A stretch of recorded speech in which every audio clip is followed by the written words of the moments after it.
Hello and welcome to episode 83 of the Ego Chall Podcast. My name is Preston Byers, and as always, I'm joined by my co-host Justin Binkowski. And on today's episode, we are covering the 2023 Call of Duty League Championship, aka CoD Champs, the most important event of the year, every single year that we've been following Call of Duty since 2013. So actually over 10 years now of $1 million plus world championship events. And this is shaping up to be one of the most competitive and unpredictable events that I can remember in a really long time, in all honesty. And we're going to preview all of that in this episode. But before we get to any of that, how are you doing, Bink? Doing all right. Like you said, really excited for the biggest event of the year, so I'm ready to go. Yeah, let's just hop right into it because there's obviously a lot to talk about. 8 teams qualified for the 2023 CDL Championship. The 4 teams that did not make it are kind of sitting at home watching the Vegas Legion, Florida Mutineers, Los Angeles Guerrillas, and London Royal Ravens all sitting at home, although the Legion are a little closer to champs at home than all those other teams. And the top 8 teams from the regular season was about 6-7 months this season. It obviously started a lot sooner than we're accustomed to, but we're through the regular season and the top 8 teams qualified for this event in Las Vegas. The Atlanta FaZe, Seattle Surge, Toronto Ultra, Los Angeles Thieves, OpTic Texas, Boston Breach, New York Subliners, and the Minnesota RØKKR all qualified for this event, a $2.38 million tournament. That's what's on the line, and obviously life-changing money. Obviously the glory of winning the World Championship COD is also kind of unmatched, in this esport at least. And we have a few that have the chance to become 3-time world champions, which has only been done by a very select few of the very, very greatest Call of Duty players of all time. Where do you want to start as we discuss COD Champs? Do you want to start at the very top of the bracket, or is there a specific team that jumps out to you that you would really like to discuss first?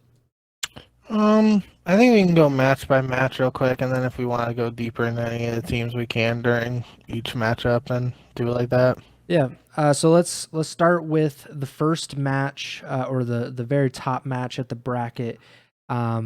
If you want to watch along, you go to twitch.tv/Ego Chall Podcast when we're doing our live podcasts, or you can go to YouTube and we have all of the video from our podcasts, from all 83 podcasts up there now, and we'd really appreciate your support. So if you wanted to watch there, of course, please do that.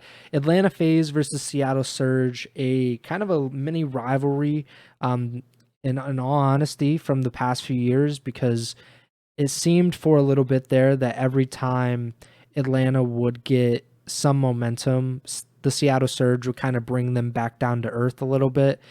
We said this was, the Nikki D curse, when Classic was on the Seattle Surge, and he seemed to kind of have Atlanta FaZe's number. FaZe in the offseason made the smartest move, and they signed Classic to their substitute spot, so they don't have to deal with that anymore.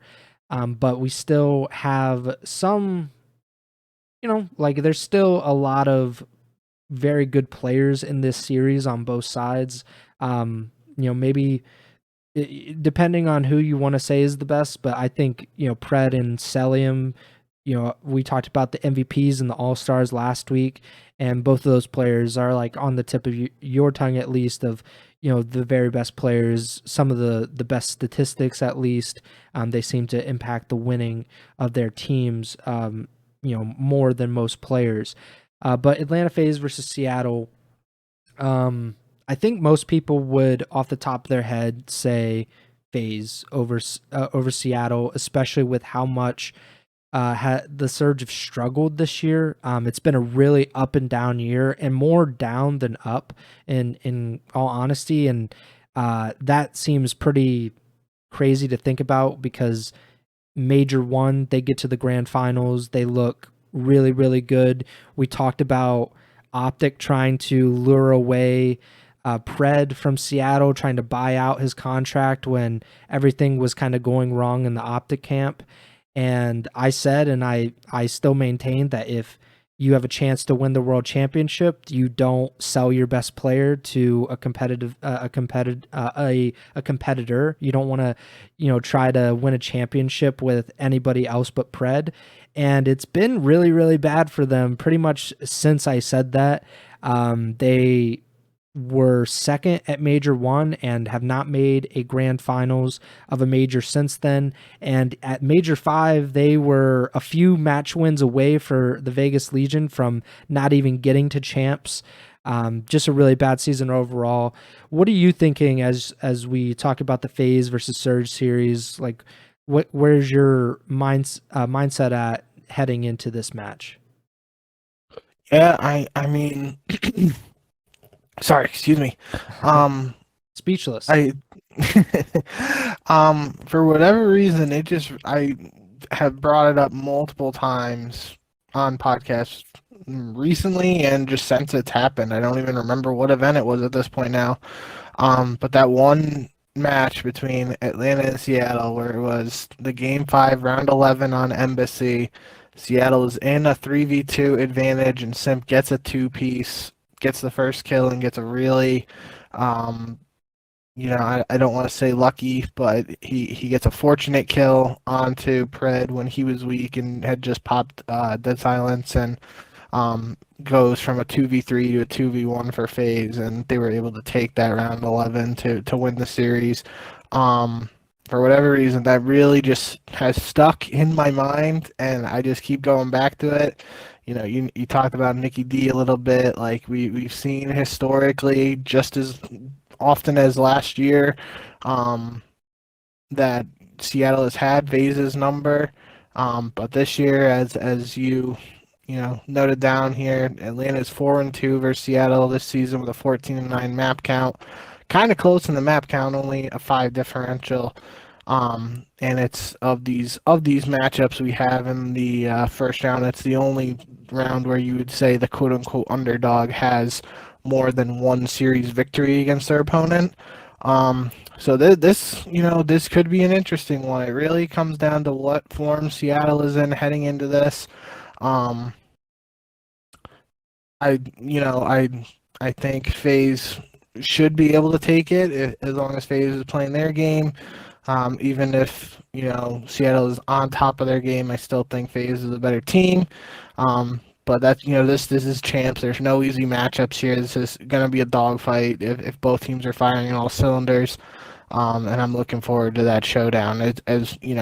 As much as it could be a 3-0 if Surge are continuing to struggle, it could be another Game 5, Round 11. And for champs, I can't remember, was it last year at champs where there was like an absolute metric shit ton of Game 5s? I feel like there was. I feel like there was like a streak of like a bunch in a row. Yeah, I think so. And we were talking about it being like the Vanguard effect. I could be completely off, but for whatever reason, I feel like that's true. Regardless, this one, I think FaZe wins, even if it does go Game 5. But it's going to be a testament to see what form both teams are in, because like I was just saying, no easy matchups at champs. Even if you look at this as the 1 versus 8 seed, it's historically and even this year we've seen close matchups between these two teams, so it should be a good one.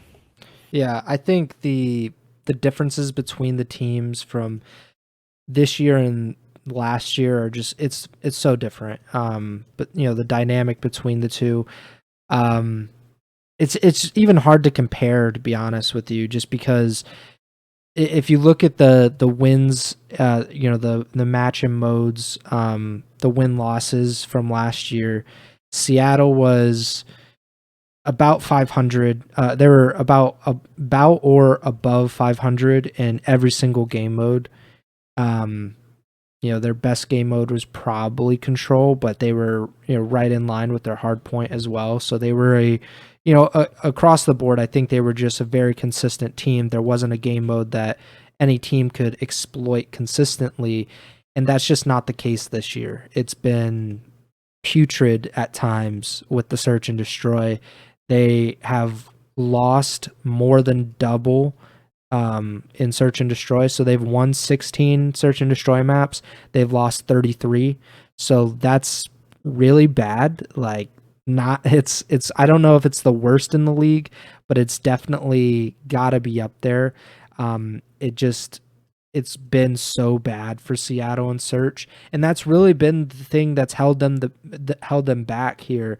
Is that, you know, we always say it, you know, it's kind of a meme at this point, like that we say like S&D wins championships, but like, I mean, you can't be horrendous at it and win championships, and they've just been really, really bad. And that just happens to be FaZe's best game mode. And that wasn't the case last year when FaZe struggled with Seattle. They were about the same win percentage in search and destroy. I think FaZe was a little bit above 500. Seattle was a little bit below 500, but there wasn't a big disparity between the two in that game mode. And now it's probably the biggest in the league, I would imagine, between two opponents. Atlanta is 46-19 in search and destroy this year. And then, like I said, 16-33 for Seattle in that game mode. So like, even if Seattle's able to, you know, split the respawns or, you know, force a game 5, like, it's obviously very much in favor of FaZe to win a game 5 because it's S&D. So I think that's why you go with FaZe, because I think the respawns, you could make an argument that Seattle and FaZe are pretty even, because I do believe that to be, you know, the case. They both are 3 wins above 500 in control, and Seattle has a higher win percentage and hardpoint, but the S&D is so different between the two, and I think that's probably what it comes down to in the end. And that's why I will go with FaZe to beat the Seattle Surge here. The next match, as we keep moving on in our champs preview, the Toronto Ultra versus the LA Thieves.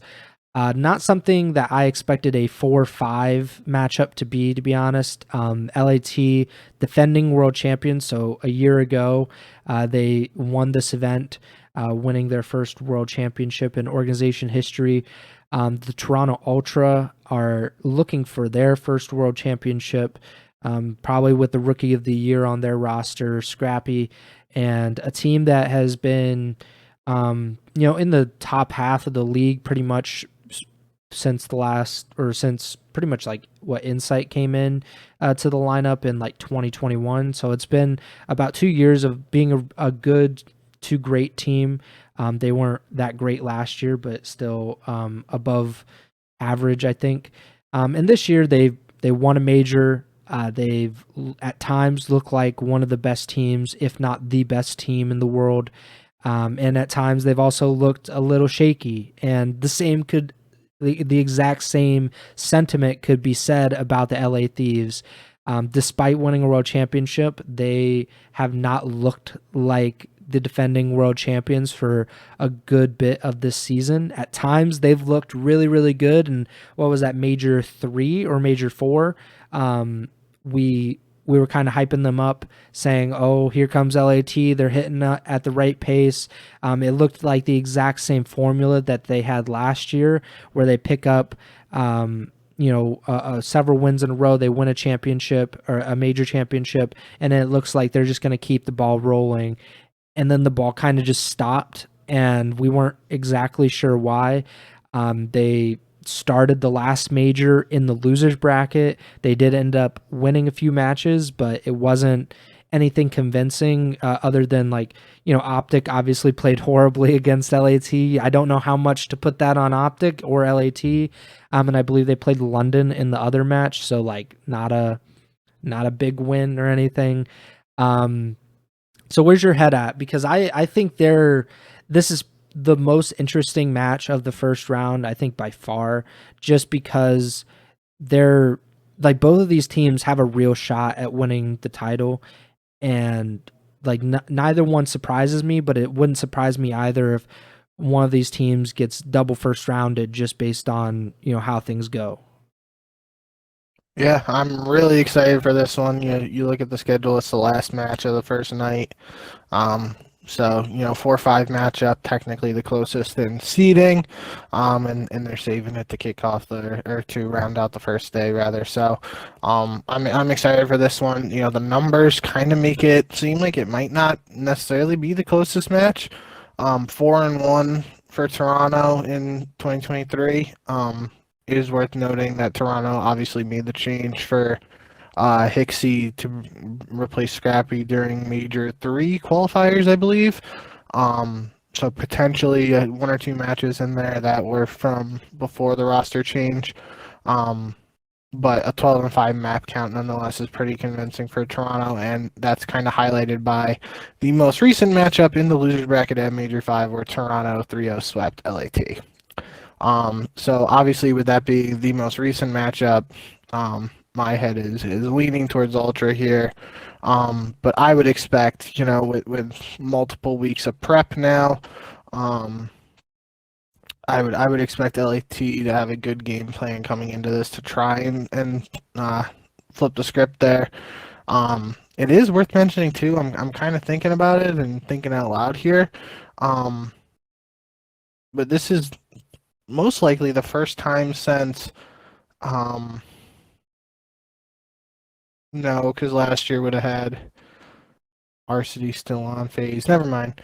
I was just, gonna bring up LAT defending their title. Because it's been a thing in the past that a lot of teams win champs and then they don't have that same roster to potentially defend it. But that was thinking out loud in the wrong way. Nonetheless, that is a storyline to keep your eyes on here.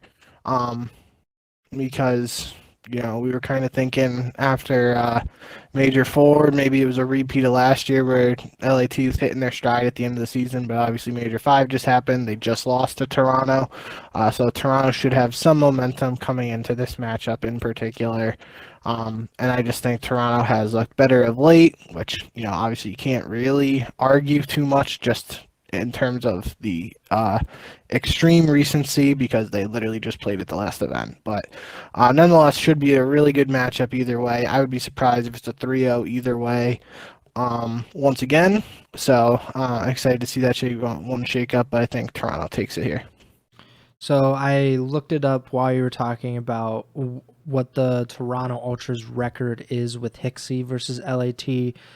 They're 2-0 against LAT with Hicksy. Both of those coming in, stage 5 or the 5th part of the season.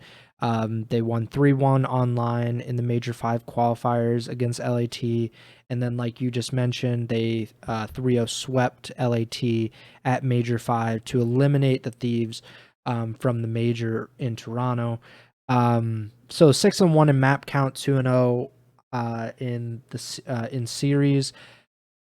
That's a pretty small sample size. I think any head-to-head at this point is probably a pretty small sample size, especially with some of those results coming, 5-6 months ago now, depending on the matchups.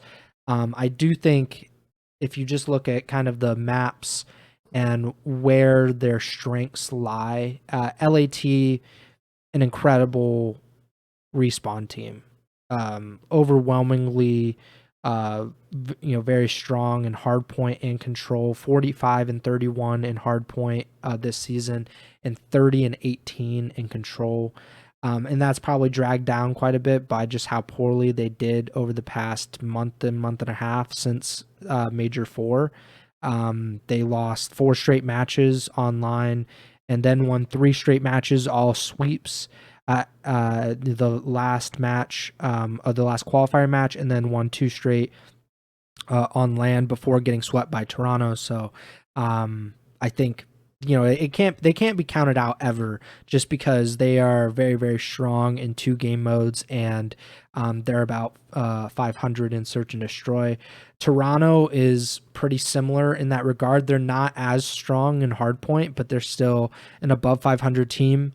An above 500 team in search and destroy, And Control, which I think this is like one of the more unique things about Toronto, is that they are one of, if not the best Control team, and like they're dominant in Control. They're 21-5 with Hixie in the lineup in Control. And all of those numbers, 24-19, 18-17, those numbers are all with Hixie. So I excluded everything that happened before then, just for the sake of consistency.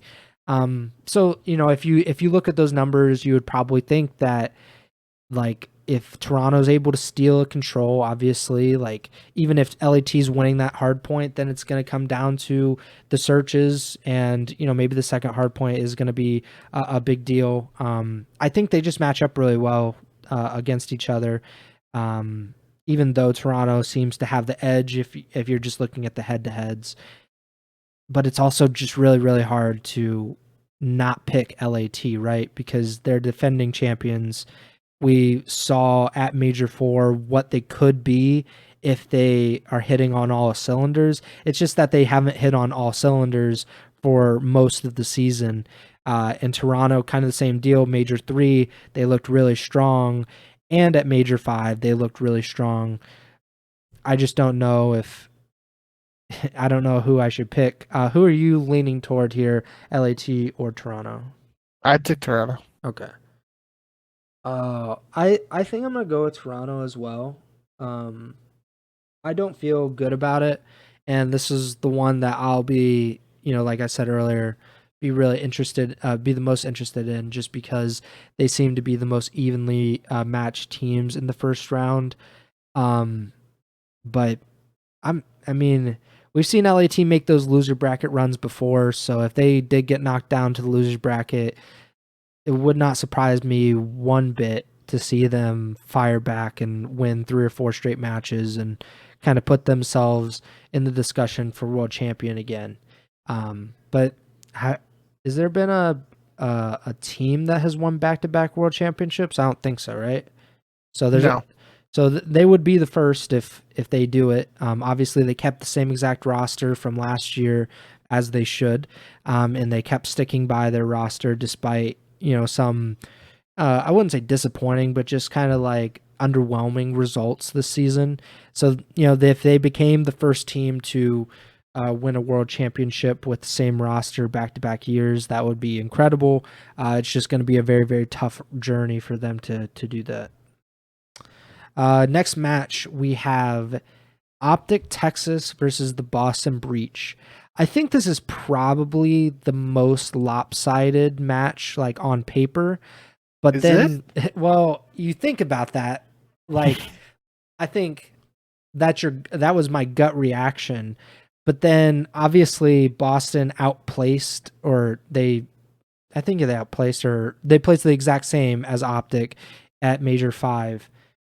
And then you're like, well, Boston at least won a map, I think. So, like, that's, favor in the Breach's side. We don't really know what Boston's going to look like with Snoopy. He's never played a CDL match. He's making his pro debut at the World Championship against OpTic. That seems like a big task for an 18-year-old. I think he's 18. 18, 19, whatever, but still a teenager, and he is now going to play the most popular team in the world at the world's biggest event.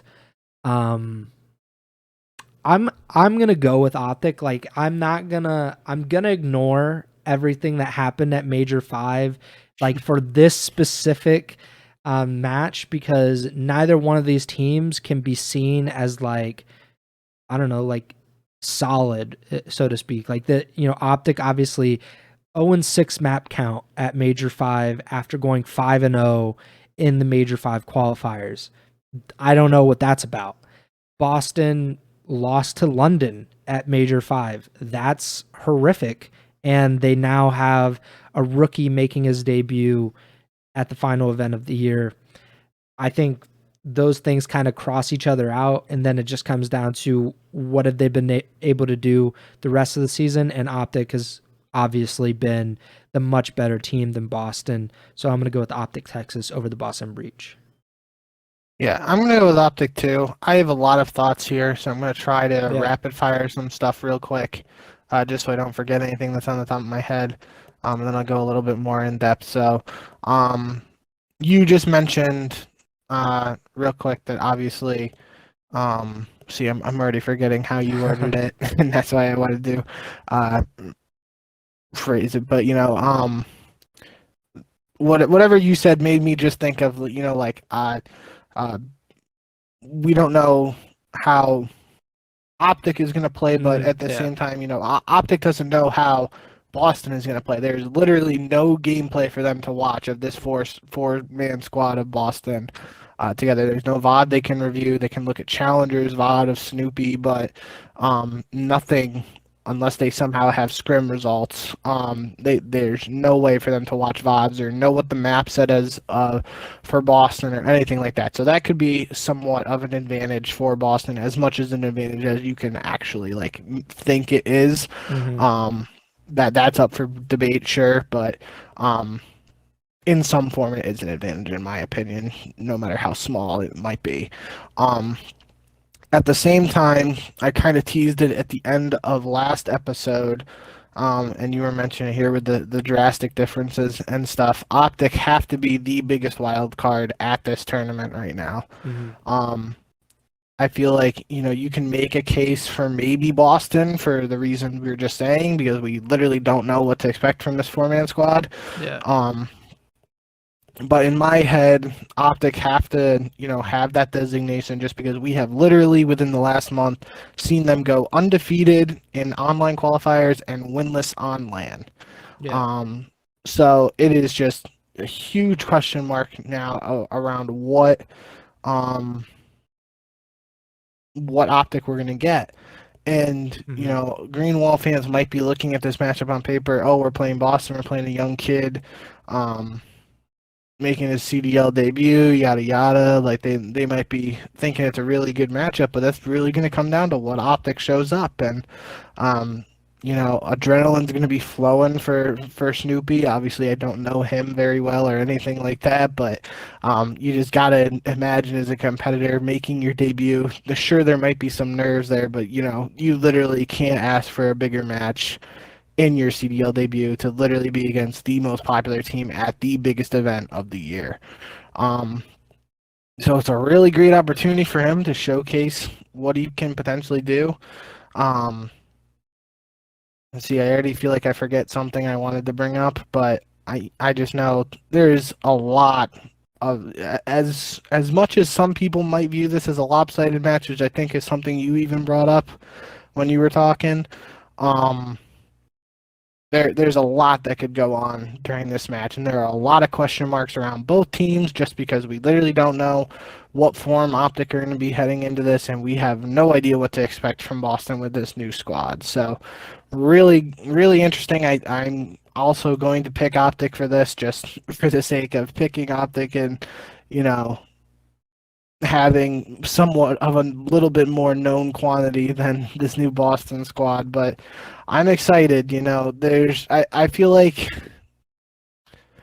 I don't know. It's gonna be the green wall could be ruthless with this one either way, because I can see a scenario where Snoopy drops a .7, OpTic wins 3-0, and they're just letting this kid have it on his rookie day. And then there's the other scenario where Snoopy pops off and drops a 1.3, and then the green wall's letting the OpTic fans have it because they just lost the first round matchup to a rookie in his CDL debut. So it's really it might just be a lose-lose match for OpTic, which is weird to say, but it certainly isn't, because obviously if you win, you Yeah. are moving But on yeah, I further in get the it. winners bracket and getting a little bit bigger paycheck, even if you lose two match stats or that. Um, yeah, there is a lot of implications with this match, a lot of question marks, and I'm excited for it. It's a lose lose from the like the perspective, like essentially like the I mean, not no pun intended, but like the optics of it is like you lose to a rookie, like that's bad. If you beat a rookie, so what? You beat a rookie. Like that's kind of a like you're not going to get a whole lot of credit if you're optic, but like who cares at that point? Like just win and you Yeah. kind of get one step closer. But especially after going 0-6, like any win is a win at that point. Yeah, that's it's such a big thing. Like I think mentally, like they just OpTic has to reset. Like they have to completely forget what happened in Toronto, because everything before Toronto was great. Like the team literally looked like the best team in the world. Like probably the favorite to win Major 5, the favorite to win champs, or one of the favorites to win champs. So like going into Toronto, OpTic had everything on their side, and it just went completely out the window with Major 5. So they just have to forget, like, as you know, as simple as it is to say, it's a lot harder to actually do it, but you have to forget what happened there, because if you don't, like, it's going to happen again probably. Like, and I think what you're saying about like Boston is, you know, they have a it's not an advantage over OpTic, more so it's more so like they just have a wild card in their pocket as well. Like OpTic is the wild card of the tournament, but like Snoopy is like a literal wild card at this point. Like nobody knows what to expect. Like yeah, you can look at challengers stats or whatever, challengers results, but like at the same time, like it's just a completely different game at that point. Like no offense to Doug, but he's playing with Sensor, he's playing with the academy team. Like the talent is not the same. You know, you step up, like you're playing against the best players. Like Shotzi has been the best, or one of the best players in the world since he became 18, essentially. OpTic as a whole has just been one of the best teams in the league. So the level of competition is just a gigantic step for Snoopy, and maybe it won't even come down to Snoopy. Like I don't think like they're gonna, you know, the match makes or breaks on him necessarily, just because like if the other guys on Boston don't step up, like it's not really gonna matter what Snoopy does in the end. You know, it's gonna take a real like team performance, and that's what we saw from Florida at Major 5 against OpTic. Like Florida is not a good team. Like the team has been better as of late. You know, they ended the season, you know, more, you know, like a little stronger than they had you know, pretty much the first 5 or 6 months of the season, but it still wasn't a good team, and I think we could all see that. But that didn't matter when they played OpTic. OpTic played them like they were 2021 Atlanta FaZe. Like that team looked unstoppable, and I mean, if it happens again, like I don't know where OpTic goes at that point. Like if you lose to Boston in the first round of this, it's like, what's going on? Like did someone like get in a fight with another person, like in scrims? Like who's holding back the team at that point if they can't get over Boston in the first round at champs? I think that would I think that's why you go with OpTic. You think like they're not going to do it again. They're not going to completely clam up and lose the plot at champs the same way they did in Toronto. So that's what my thinking is. I think that's what a lot of people are thinking as we head into champs, and just a very pivotal moment for OpTic and the green wall. Yeah, it's going to be a pretty tough match to swallow, I'm sure, if OpTic end up losing that. Next match, and the final first round winners bracket match of the tournament. The New York Subliners, the Major 5 champions, the only team to win multiple majors this season. They won Major 1 to start the year, and they won Major 5 to end the regular season. They finished with the second seed, if I'm not mistaken, in this in the regular season. They kind of bumped up all the way to second or third, something like that. I think they were tied for second actually with OpTic. And they play the Minnesota RØKKR, who clinched their champ spot at Major 5. They did what they needed to do. Attach is now back in the lineup. He's been back for the past month or so. And they seem to be better with him. But I think we agreed when we talked about, maybe we didn't talk about it last week, but I think we talked about it 2 weeks ago when we were discussing Major 5. They ended up, Minnesota did, getting fourth, I think, at Major 5, maybe third. and they were not the third best team at Major 5. That was pretty clear. They did what they needed to do, and I want to reiterate that. But in the end, they beat some lackluster competition. They beat Boston in the first round.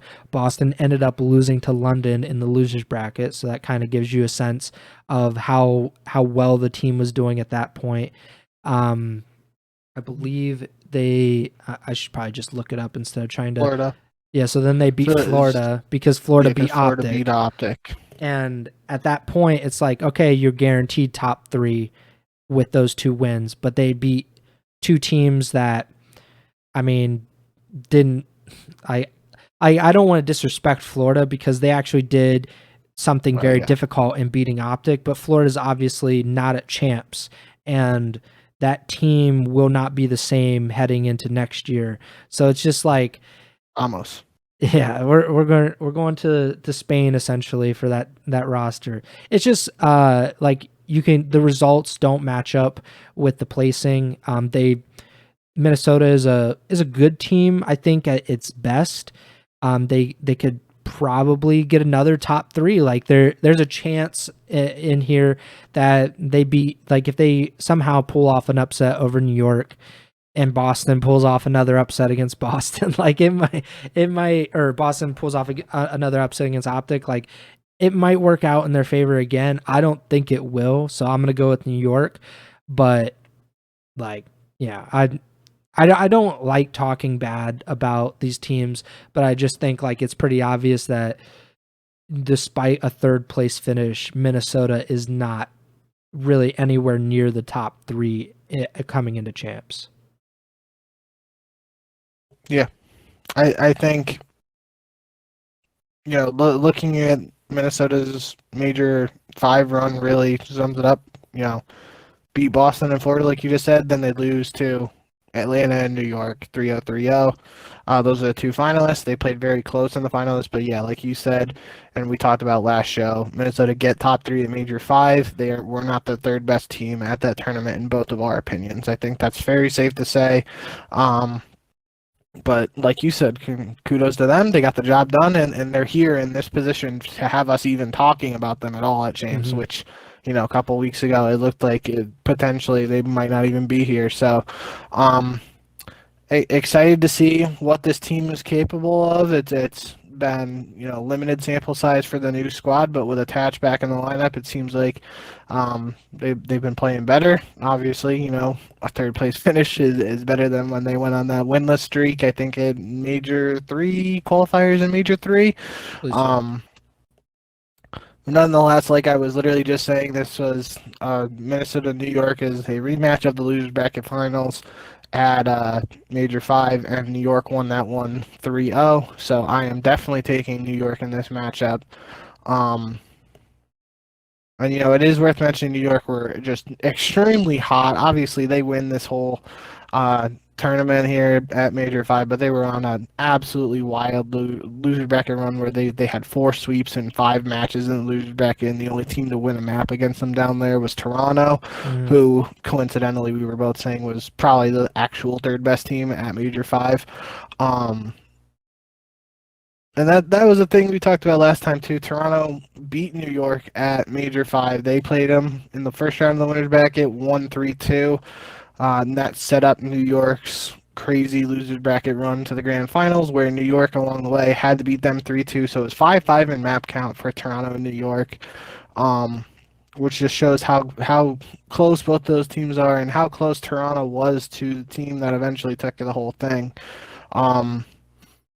So kind of repeating myself a little bit from when we were talking about this on the recap of Major 5, but I think it's important data to have just heading into this thing is, although New York are the defending major champs, a team like Toronto played them very close, and I mean even Atlanta played them very close, and it was just New York was able to win. I'm pretty sure they won 3 S&Ds if I remember correctly, which was pretty uncharacteristic of FaZe, but get a little off track. I think the big picture here, like you said, New York just won this match 3-0, similar to the Toronto LAT first round matchup we have at Champs. Minnesota has a good coaching staff. They obviously have VOD to review and plenty of maps from Major 5 of New York. To go back and look at what they're able to do. I just think New York is a better team at this point, and I'm definitely picking them to take this one in the first round. Yeah, if there's any like hope for Minnesota, it's that like New York has had some major like land disappointments, or kind of just not coming to play at the very highest level that they can. Minnesota did beat New York on LAN, winners round 1 of Major 2. It was a 3-2 series win for the RØKKR. Different roster now and different times. That was it? That was Major 2, you said? Yeah. That was the one where it was Dallas had like the freeze or whatever, and all the Texas teams couldn't get there, and New York had it the worst with travel issues. Not making excuses or anything, but I just remember, obviously. Good point. So, but that's the real, I guess, like hope, because you look at Major 1, Minnesota lost 3-0 to New York. They played Major 4 again, 3-1 win for New York. And then Major 5, we already talked about loser finals, 3-0 win for New York. So, I wouldn't feel overly optimistic about Minnesota. The losers bracket is probably going to be their friend at this point. Just kind of, you're going to have to fight to get as many wins as possible in the losers bracket. And there's a good chance that they could get top 4. I think like top 4 is not out of the realm of possibility. I just don't think it's going to be because they beat New York in round 1. But, obviously I said pretty much the same exact thing last time we previewed Major 5. I said that about OpTic in Florida, and then Florida ended up sweeping OpTic, and I looked like an idiot. So, I don't know. Like, there's always hope. It's Call of Duty. It's never what you think it's going to be. And I think all the teams that we picked against, because I think we agreed on every match for round 1, all those teams that we picked against, like, they obviously have a very good chance because Call of Duty is not like a best of 7 series of like, in a basketball game like we saw tonight. Like, usually in the NBA finals or a playoff series, because you play 7 games in a series, the best team will probably win that every single time. That's not always the case in Call of Duty. If a team comes to play, another team just doesn't seem to have it, best of 5 goes by really quickly, and all of those teams have really great chances to pull off upsets. Losers bracket, since we did agree on all of our matches, we might as well just talk about the losers bracket round 1 matches. We don't really need to run through the entire bracket, but we could talk about these matches. So we both think that Seattle will lose to FaZe. We both think that LAT will lose to Toronto, so that will put the Seattle Surge up against the LA Thieves in losers bracket round 1. That is not a favorable matchup for Seattle, I will admit. And I probably would go with LAT in that matchup, hypothetically. Maybe my opinion would change if we talk about it. We actually give our official predictions or whatever when we text each other about the games. But at the moment, I would think LAT would come out on top. I'm assuming the same for you. Yeah, I would think so. Obviously, it depends on how the teams are looking in their respective first round matchups. The bigger thing to talk about, win or lose here, is if in a scenario where Seattle lose the first round matchup to Atlanta and drop down to the losers bracket, a definite storyline that's going to be going through the community and potentially even on broadcast is this Pred's last match on Seattle. Yeah. And any losers bracket match that Seattle is in, a lot of people are going to be asking that, and might see some OpTic Pred memes on the timeline and stuff like that. A lot of people are already looking forward to Roster Mania when a $2.3 million tournament is being played. But nonetheless, that's most likely. I mean, you look at it either way too. On the LAT side, are storyline there is potentially the defending world champions getting a top 8 placing after winning it all with the same lineup the previous year. So juicy storylines there if it is a Surge versus LAT matchup, but we'll have to wait and see. Yeah, I think the roster mania stuff is interesting because most teams change between seasons, even the teams that you think are pretty good and they might be able to compete the next year. But that doesn't always, they don't always stick. They like to move a player, maybe two. And OpTic has had some of their mid-season roster changes, which have worked well up to a point, and we'll see if it ends up having a good ending, a great ending that OpTic fans want. LAT, I think I don't know what the exact contract status of that team is, but like there's a legitimate possibility that, especially if LAT got top 8, like that's the end of that roster as we know it. Even though it does seem like they have like a very high ceiling, I just don't know. I mean, Nadeshot did say that he would have picked up Censor for Boston Breach for champs instead of Snoopy, which makes me think that Nadeshot should not be making roster changes for the LA Thieves. But that's just my opinion.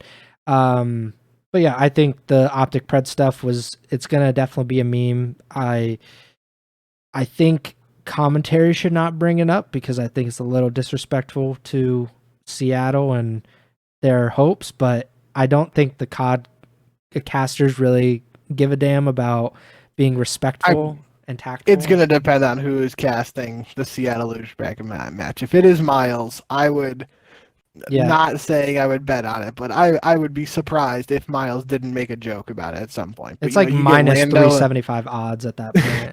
You get Lando and Studdy or Bryson Ton. I mean, technically we don't know what the caster situation is, but if Maven or Miles are casting the match and don't make a joke about it, I'd be surprised. But the other two duos, they might keep it a little more straightforward and not say anything. Yeah, I think I like I said, I think LAT would win that hypothetical matchup.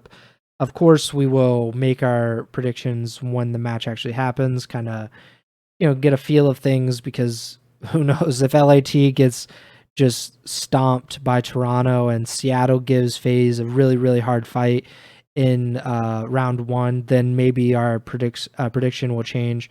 But yeah, I think LAT are definitely favored in that matchup. We both also think that the Boston Breach and the Minnesota RØKKR will lose their winners bracket round 1 matches, and this would be a rematch of winners bracket round 1 for Major 5 that we discussed a little bit earlier. I think Minnesota's got to be favored in that, but we also have no idea what Boston's going to be because of Snoopy. It's just, I mean, Boston looked really, really bad the last time we saw this matchup. Boston Breach just in general looked bad the last time we saw them. So like Minnesota's going to have the edge here. I do think that there's a much better chance that this prediction would change as we actually get into the tournament, get to see what Snoopy and Boston looks like at the moment, and kind of how Minnesota fares against New York as well. What do you think? I'm right there with you. You basically took the words out of my mouth. We saw at Major 5, it was a 3-2 for Minnesota over Boston in the first round of the winners bracket, but different the roster now for Boston. So again, definitely going to be dependent on how Boston look in their first match with Snoopy. But you gotta, in comparison between the two potential loser bracket matches that we would have if we were actually filling out our bracket, the Seattle LAT matchup is definitely way more interesting and enticing than Boston versus Minnesota. Yeah, definitely. I guess let's give our predictions for who we think will win champs, because we've talked quite a bit about, kind of beating around the bush a little bit. We're saying, oh, we think FaZe is pretty good. Toronto's looking nice. New York, obviously, coming off of a victory. Never can count out OpTic. So, like, who in your mind, if you turn into Binkstradamus, who's holding up the championship trophy, got a big check on main stage when it comes down to Sunday? I want to pick FaZe, and I think, if I'm locking in a pick right now, it's FaZe to win it all. Longtime listeners of the Ego Chall Podcast should not be surprised by that at all. Yeah. But for any of our viewers, or I guess viewers is the right term, for people watching and who see this bracket, I am just staring at that Ultra Thieves matchup. And no matter who wins that one, if one of those teams just comes out firing on all cylinders and beats the living crap out of the other team in that matchup, has a ton of momentum going into that winners bracket round 2 matchup, that I could see that team just going on a run to the grand finals from there. So I think I obviously think it's the match of the first round that I am most excited to see, Toronto versus Thieves, and I think it has a lot of implications for how the bracket shakes out. At the same time, though, we literally just saw FaZe go through the winners bracket, and where they beat Vegas, Toronto, and Minnesota with a 9-1 map count before getting to the grand finals and losing to New York. So I'm going to trust in FaZe. Think they put in some, a little extra work maybe in S&D after a grand final where they lost 3 S&Ds, which is just weird to say because they're so good at S&D. But at the same time, it's, this could be the one where I said earlier, the OpTic are that biggest wild card. Last 2 events, we've been saying they're looking like the best team heading in. Now we're not saying that going into champs, and now OpTic might turn around and actually show that best team potential that we've been talking about for previous events. So, and that's going through these teams, that not even mentioning the defending Major 5 champs in New York. So, just obviously pretty redundant statement to say, but this CoD Champs end of season playoffs, only the best teams are here. A lot of contenders. But if I was a betting man on this, I'd be picking FaZe here, and that's who. I think nothing. Well, I shouldn't say nothing, but I would be pretty happy if I saw Cell hoisting that trophy on Sunday. Yeah, and that would make Simp and aBeZy 3-time world champions, joining former teammate Clayster, as well as Karma and Crim6. So really, I think I've said it before, and I think people are pretty hesitant to do it sometimes, but that would kind of put them in like the GOAT conversation. And people want to say like, well, the competition was a lot harder back then. Like, Champs was a 32 team event once upon a time, whereas now it's an 8-team event. It's a brisker approach to get into Champs Grand Finals. But still 3 world championships in 5 years, I think, for those guys would just be a ridiculous, number at that point. And it's like, I mean, to do it together as well. I mean, I think they're pretty obviously the greatest duo in COD history. Just like the talent is like, they're both MVP level talents. Like you could maybe say like Scump and Formal at one point, or like Crim and Aches. Patty P and TP. Yeah, I don't think TP gets the credit, but yeah, I do think that there are. But regardless, I do think Simp and aBeZy would have like a really, really strong case for being the greatest duos and maybe the best players ever. But greatest duo might already be solidified in my eyes. I think, we can talk about this during the offseason when we don't have any matches to talk about or anything like that. I think when it's all said and done, when they are actually done playing, it's going to be unquestioned that Simp and aBeZy are the best players, 1-2 in Call of Duty esports history. I think the biggest conversation around it is going to be who is the GOAT, which is the question we ask in sports.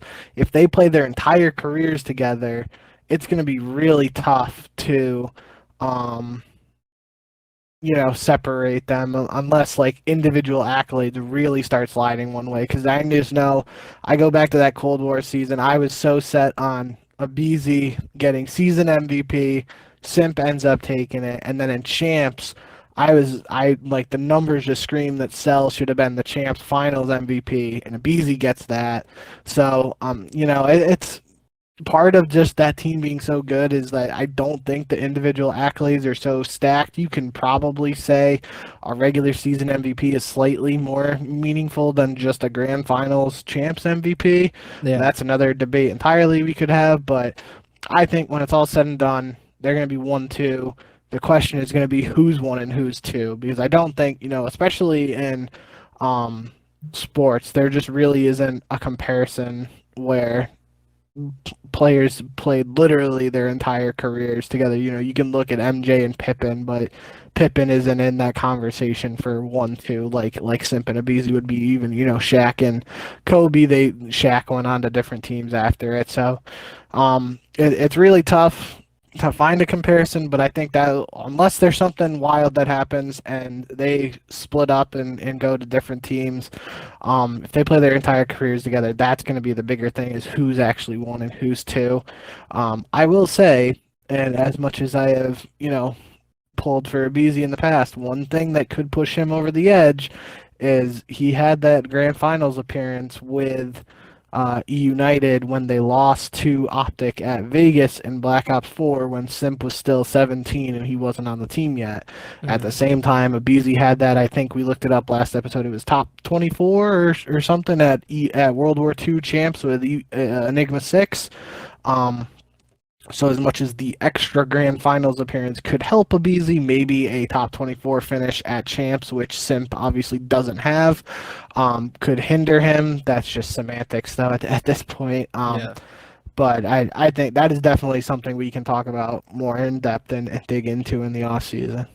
Yeah, I think it's a really interesting topic, because it's very hard when guys are teammates to kind of pull apart, okay, which one of you is more valuable, or like which one's better, because you kind of impact each other in like ways that might not always seem obvious.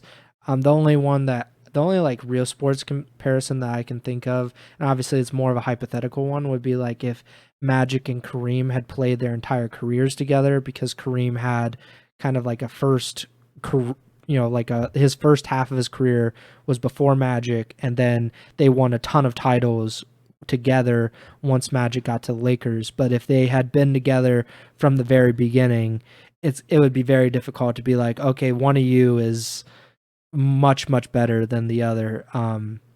So yeah, I think it's a really interesting topic. It's definitely something we'll discuss in the off season, and especially if FaZe end up winning this championship, and that would make them the second team, the only team to win 2 in the CDL era, because we had Dallas first year, then Atlanta, and then we had LAT, and now we're crowning our 4th CDL champion, and I believe this is our 11th CoD champ. I think 11, or I think it's 11 because it's 2013 is included. So yeah. Just a really interesting topic, probably for another day. I think I'm very, very hesitant to do this, but I'm gonna go with OpTic.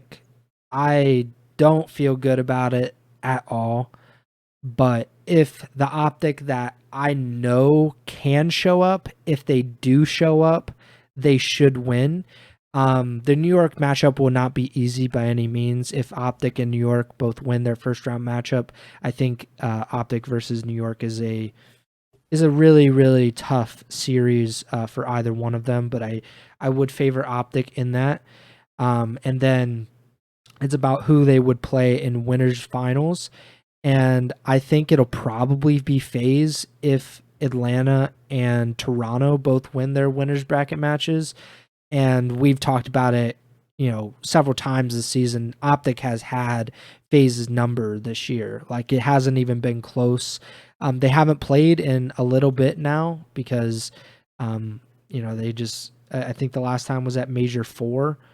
Or no, they played in Major 5 qualifiers, but, I don't really care about the Major 5 qualifiers because it didn't end up meaning anything. But at Major 4 even, it was a 3-0 sweep for OpTic over FaZe.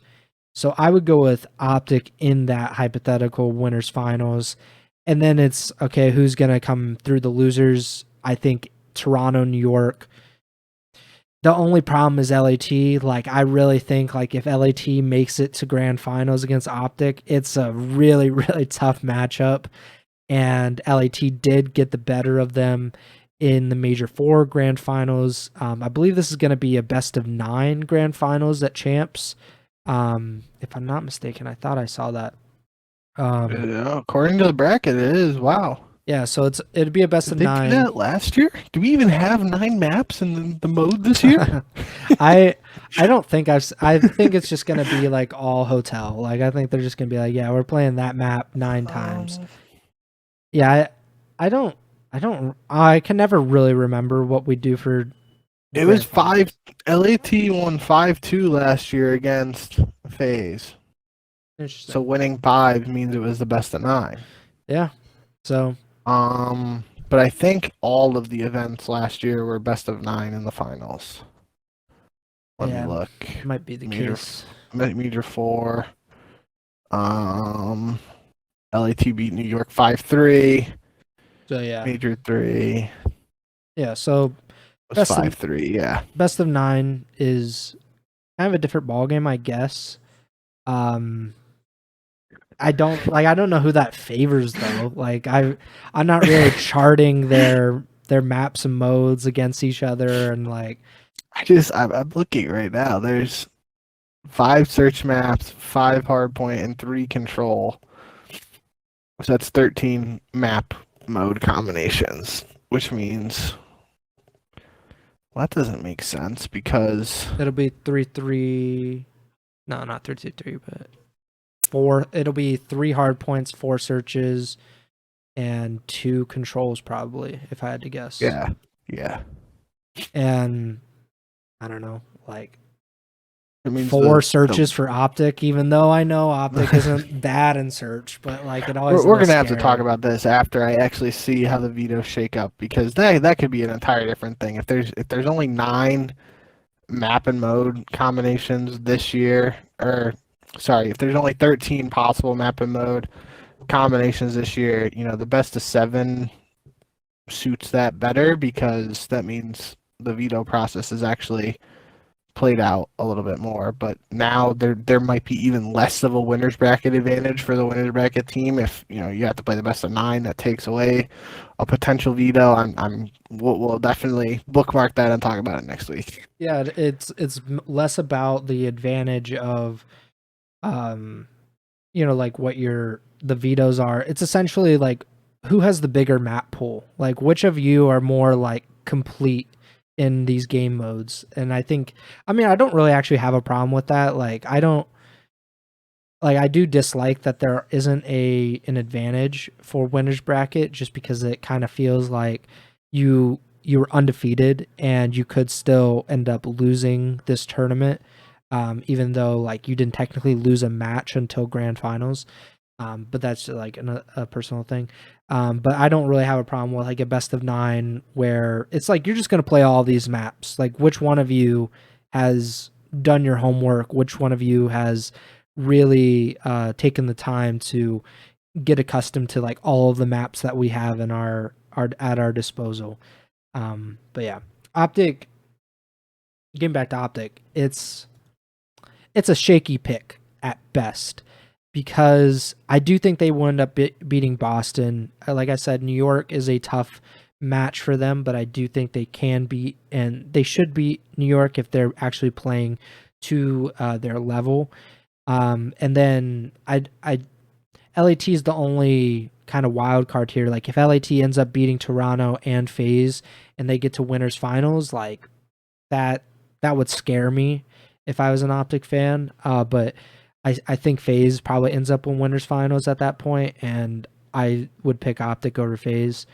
But yeah, LAT is probably the one that I think about, and I'm like, all right, you might be the one. You might be the one to ruin my prediction.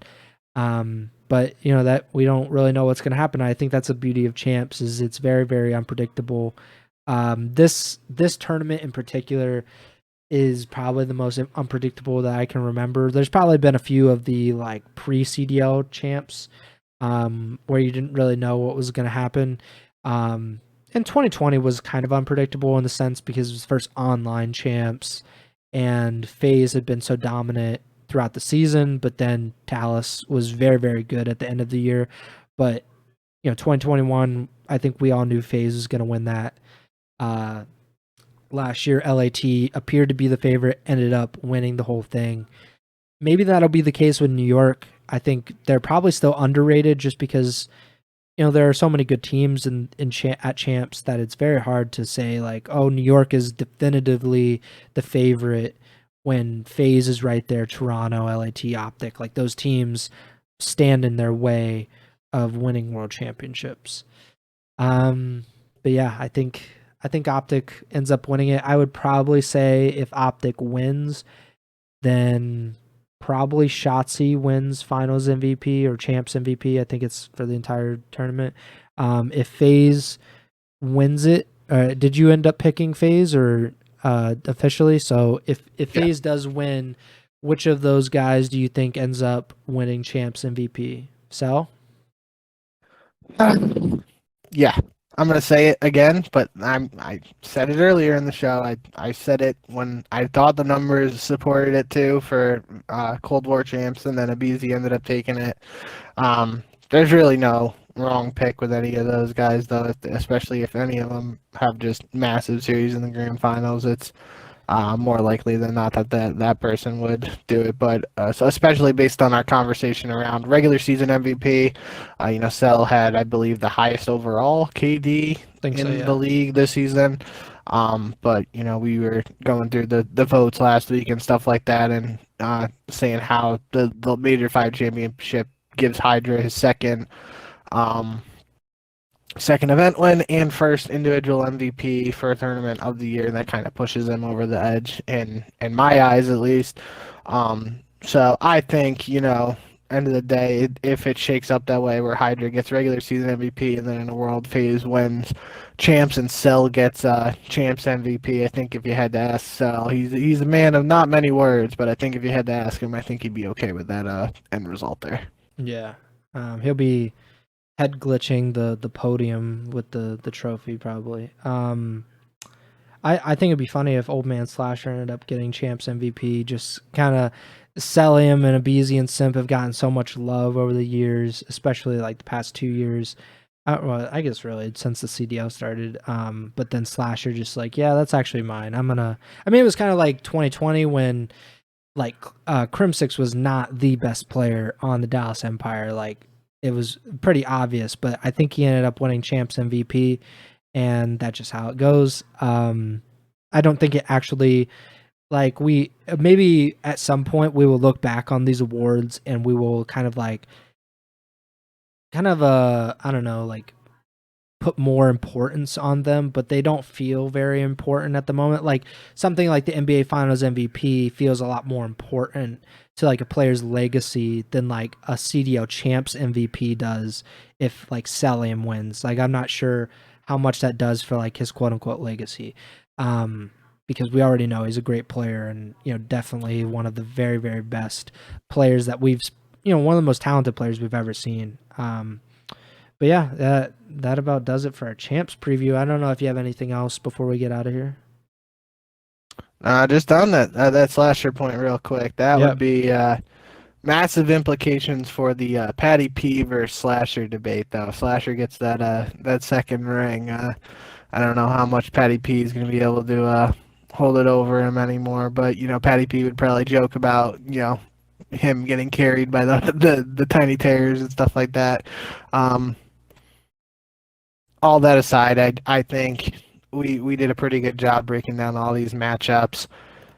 Even just thinking about it now, there for most of these matchups and potential results for how they could impact other matchups in the bracket, there are just massive storylines and implications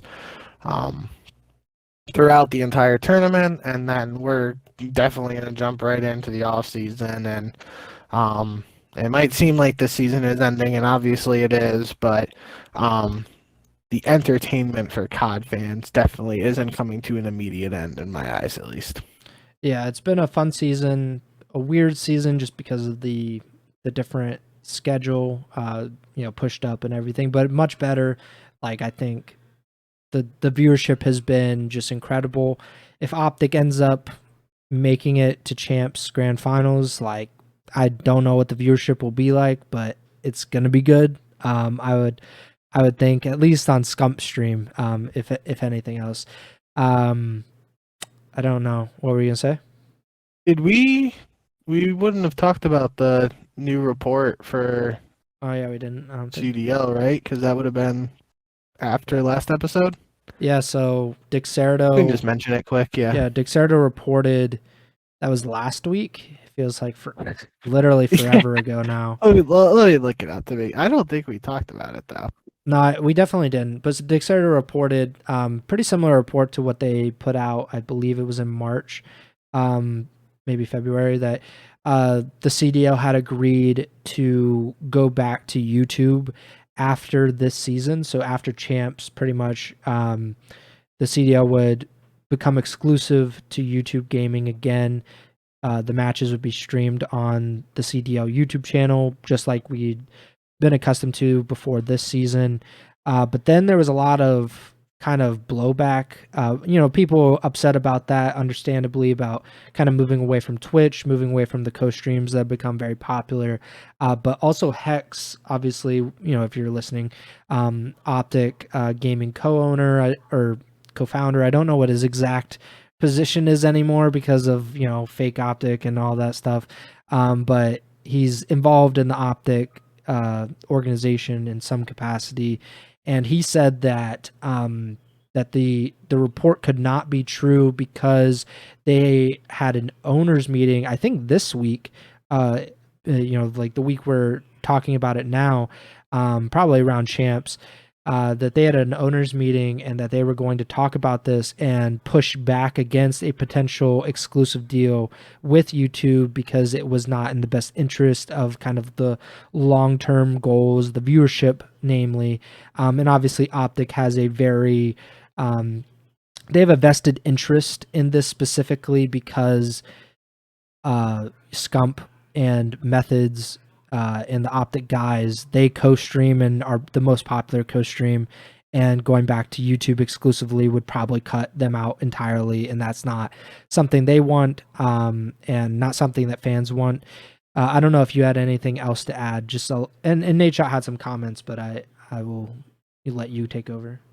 No, that's all I was going to mention. So the report was on June 6th, which was literally last Tuesday morning after we had recorded on Monday night, I believe. As usual. Yeah, so don't be surprised if something else drops Tuesday morning this time. But all that aside, yeah, I think it was important. So Hex did say that on June 6th, he said there's the owners meeting next week, meaning this week that we're currently talking about. So could be some potential news, but in my eyes, I don't think we're going to hear anything about that right away, unless potentially there's another report that comes out.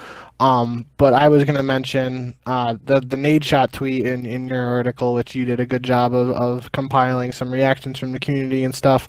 Nadeshot responded to Golden Boy, obviously a longtime caster in the esports scene and former COD caster as well.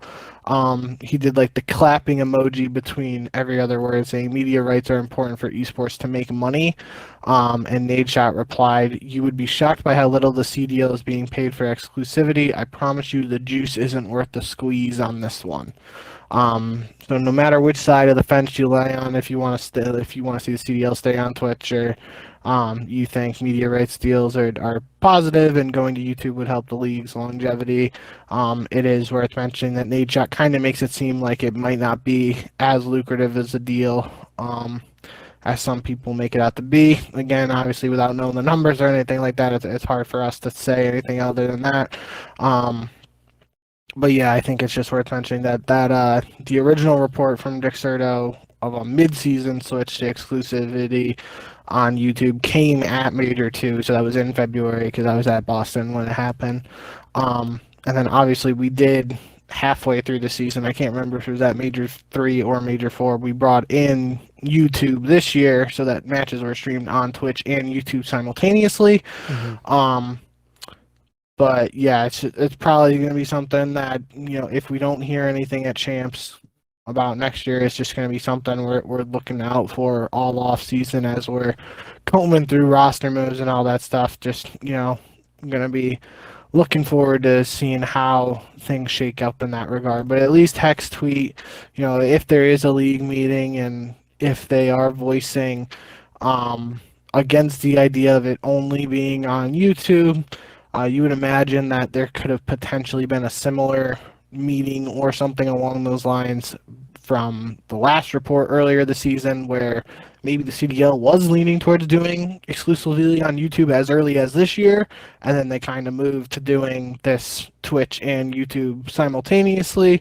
So maybe that's something that continues, or maybe they take whatever size bag they're getting from YouTube and running with that. So just going to be another thing we have to keep our eyes on in the offseason. Yeah, one thing I'll add is Nadeshot had a follow-up tweet to this, and he said he's responding to a tweet basically saying, like, even if you're not getting a lot of money, like, surely any money would kind of be good for the longevity of the CDL, kind of make sure that these teams don't go under or just leave if they're not making anything. And Nadeshot said, viewership is survival, full stop. Everything else can be figured out after the fact. The CDL is owned and operated by a multi-billion-dollar company. They could operate the league at a loss permanently, and it wouldn't leave a dent on their profit and loss. Viewership first, monetize after. I gave Nadeshot some crap earlier in this episode for his comments, but I've never agreed with Nadeshot more than this tweet. It's something that we discussed. I think we did a pretty good discussion, like a pretty lengthy one, when the original report, several months ago, came out about the CDL moving back, and I've wrote a few articles on this topic, and I've wholeheartedly agree with this sentiment. The CDL is not the NBA. It's not the NFL. It's not even MLS. It is not going to attract billions of dollars. Like, it's not going to attract hundreds of millions of dollars. It's probably not even going to attract tens of millions of dollars. Like, it's a very, very, like, it's a pretty small esport by comparison. Like, CSGO majors have gotten millions of viewers before. League of Legends Worlds, like, you can attest to this, especially because it's so popular in Asia, but like Worlds is a different beast. It's not even comparable. It's like the Super Bowl being compared to, like, I don't know, like your local, basketball broadcast during the regular season. Like, they're not in the same ballpark. So the money is definitely not in the same ballpark.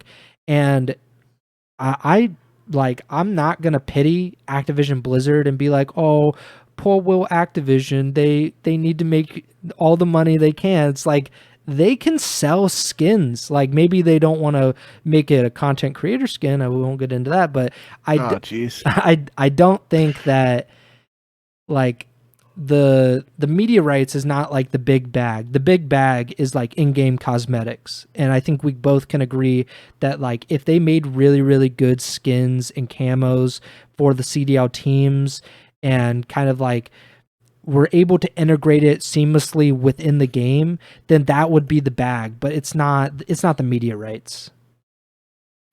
I mean, we that's definitely an off-season topic too. I mean, you can compare it. Just League of Legends, for example, third-person view. If you buy a skin for whatever champion you want, you get to actively see that skin the entire time you're playing your champion while you're on your character's perspective. Whereas Call of Duty, even if you buy the CDL operator skin, you can't see the person the skin you're wearing. You can see the weapon skin, sure.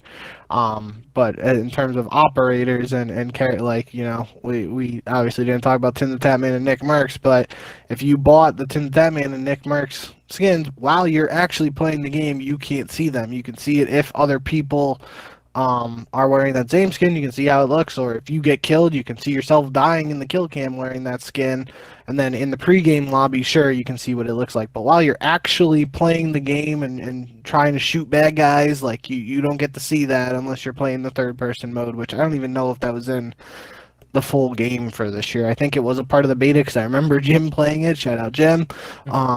But I don't even know if it's actually in the final game. But that's definitely something else we could talk about too during the off season.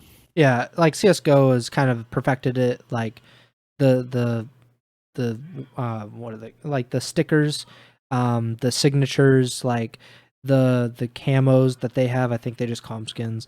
But like they've kind of perfected it, like to where that is a very, very lucrative thing for teams.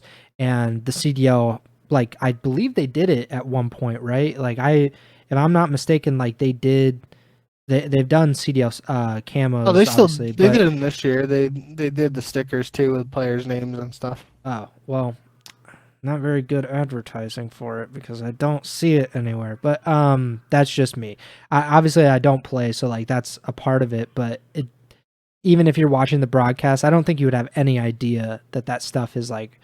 You see the camos, you see the operator skins, but like you said, the operator skins are just kind of like a secondary thing. Like that's not. Yeah, and you can see them on the CDL broadcast, but like like I think there was some reports and stuff like that around the CDL allowing teams to design their own skins and weapon skins for this year, but I think it was only, I want to say at Major 4, it might have even been Major 5 where it was the first time, because I just know FaZe has the red diamond camo, which I think looks really cool. Yeah. But I obviously haven't played COD in like 4 months, and they definitely weren't out when I was last playing competitive. So, within that last 4 months, at some point, the skins were added to the game, which is great. But at the same time, if they're almost added at the end of the season, then it's always been a problem. Almost less than spent. Yeah, so that's something else we can talk about too. Yeah. I'll just conclude this discussion by saying, like, if anybody at Activision ever listens to this, and maybe they'll listen in 20 years when we're very famous and people go through the old podcast archives, but stop putting stuff in at the end of seasons. Like, it doesn't matter at that point. Like, you've wasted time, you've wasted money, you've wasted all of our anticipation. Don't do that. Put it at the beginning of the season. And I also saw something, I think it was from Jacob Hale from Exerto, and he was saying that teams are going to maybe design their own jerseys. It was something along those lines. This was like several weeks ago, but like teams are going to design their own jerseys, but they couldn't do like certain things. And it's like, stop. Like it doesn't make any sense to be cookie cutter. Like, what would be cool is LAT being able to make their own jerseys. Like the baseball jerseys from the first League of or the LCS season that they had was very popular. Like, let them do stuff like that. Let OpTic kind of do what they do. Like, let these teams kind of have free reign to kind of express themselves and get whatever they can, and add all of that stuff at the beginning of the year. Maximize how much attention you have on it. Like, I'm kind of speaking to a wall, but it's just frustrating that we keep having this conversation and it just never really gets fixed. Hopefully, viewership is here to stay, regardless if it goes back to YouTube or not. I want this scene to succeed, and I think that if anybody is watching Champs or watching competitive Call of Duty for the first time, and they watch this weekend, which 10 years ago, 10 years and 3 months ago, I watched my very first competitive Call of Duty event, the 2013 CoD Champs. I mean, it was literally a life-changing event, and I'm not even being dramatic because, like, without that event, I don't get involved in esports, or maybe I do, but I definitely wouldn't have then. And I'm now a full-time esports media member, as precarious of a position that may be at all times just in general. But like, I've literally changed my life by watching Call of Duty. So there you go. And I mean, you've literally made a full-time career of this as well, with your main passion being Call of Duty for, that entire time. So like, I hope that whoever whatever 14, 15-year-old is now going to tune in to watch Champs this weekend, whether it's on the main Call of Duty stream or if it's, Scump stream or the Flank or whatever. I hope that they enjoy it. I hope that they, fall in love with it, because this esport is ridiculously fun, even in the worst of times. And the games stink most of the time, but like the esport scene is always fun, and these tournaments are always ridiculously fun. And I hope that people enjoy it and have a blast this weekend as the 8 best teams in the world kind of do what they do. I will wrap up the show now, because I think that's a good note to leave it on. Beautiful way to end it, yeah. We've had a little bit of a longer show, but you probably expected that coming in, just because it is Champs preview. We tend to go longer in the previews in general, but Champs is bigger and better than everything else. But thank you guys for listening. Make sure to subscribe, follow, like the feed wherever you're listening or watching on: Spotify, Apple Podcasts, YouTube, Google Podcasts, etc. Make sure to give us a 5-star rating on Apple Podcasts and Spotify. Give us a thumbs up. Subscribe on YouTube if you enjoy the videos. Follow us on Twitter at jbink with 2 Ks, at Preston Byers, and the podcast Twitter's at Ego Chall Podcast. The next show will be sometime next week. No more NBA finals to kind of work around. Bink still has softball that we will work around, but we will be back sometime early next week to give you what happened at Champs. We'll give you our thoughts, our reactions, and kind of wrap up the season as a whole, kind of put a bow on things as we move into what many people consider to be the real main event, and that is Roster Mania. So we will be back next week to talk about all of that stuff. That does it for me. Bink, take it away. Yep. Short and sweet this week, because I got to go to bed. So thank you guys as always for all the support. Really appreciate it. Looking forward to high octane set of matches this week, and looking forward to being right back here next week, whenever that might be, to talk about all the action and everything that happened at Champs. So thank you guys as always, and remember to send the chow.